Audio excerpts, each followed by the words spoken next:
Bonjour à toutes et à tous, donc je suis David, voyez, je suis dans un nouvel endroit, mais toujours chez moi. Donc si je fais cette vidéo aujourd'hui, c'est pour répondre à la question d'une internaute qui m'est arrivée la semaine dernière par le biais d'un réseau social. La question était de savoir comment nous pouvions voir ou savoir si une âme était bien passée de l'autre côté après un passage d'âme. Donc il y a plusieurs choses qui permettent de répondre si l'âme est bien passée de l'autre côté. La première, c'est le passeur, parce que normalement, le passeur sait, soit par le fait qu'il voit ou qu'il ressent l'âme passer de l'autre côté. Pour ma part, lors de mon premier passage d'âme, effectivement, j'ai bien vu l'âme passer de l'autre côté par le biais de la lumière. Donc ça, c'est une première chose. Pour la confirmation, je vais toujours prendre en exemple le premier passage d'âme que j'ai effectué. Moi, je l'ai effectué en binôme. Donc je l'ai effectué avec une autre personne, une passeuse d'âme. Et donc ce qui est intéressant, c'est que lors de ce premier passage d'âme, lorsque nous l'avons effectué, à un moment donné, moi je me suis rendu compte que l'âme, juste avant de passer de l'autre côté, s'était arrêtée, donc s'était stoppée, ne s'élevait plus. Et donc après a repris son parcours et passé de l'autre côté.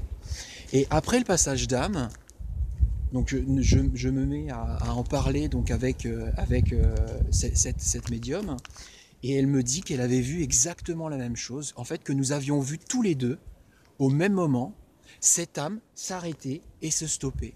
Donc ça, c'est aussi une confirmation que l'âme était bien passée de l'autre côté.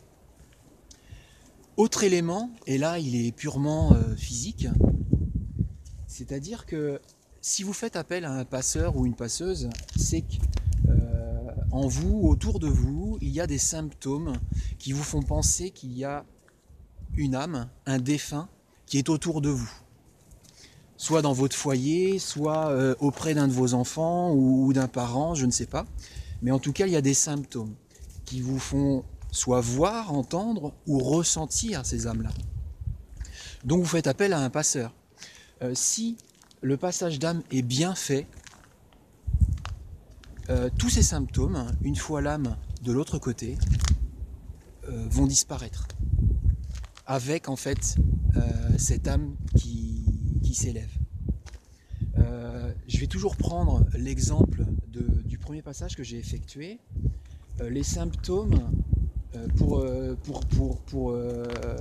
ce passage étaient que toutes les ouvertures, portes, fenêtres, portes ou même fenêtres qui étaient en contact avec l'extérieur de la maison, une maison BBC, donc bâtiment basse consommation,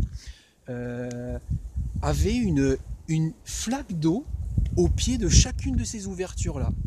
Et donc, ce qui a aussi à valider, confirmer le passage d'âme, c'est que le lendemain ou 2 jours ou 3 jours après justement ce passage d'âme, toutes ces flaques d'eau avaient disparu et il n'y avait plus du tout de présence d'humidité au niveau de ces ouvertures-là. Donc voilà, j'espère avoir répondu à cette question. Voilà. Woini.